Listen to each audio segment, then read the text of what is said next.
In this video, I'm going to show you how to remove transaction history in GCash. Now, GCash does not provide a direct option to delete or clear individual transactions from your account.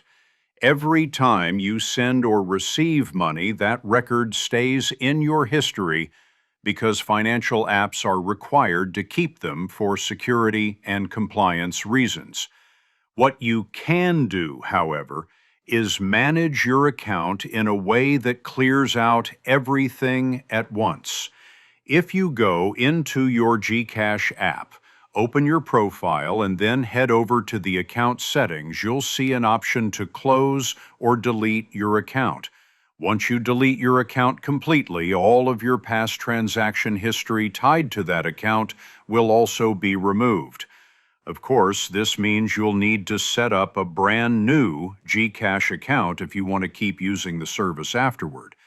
So, to keep it simple, you cannot selectively delete transaction history on GCash. But if you really want to erase it, closing your account is the only way to do it. GCash won't delete your records, but Wise can save you real money.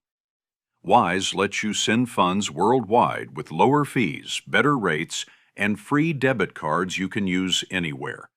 Use the link in the description to grab your free account and enjoy your first $800 transfer completely free.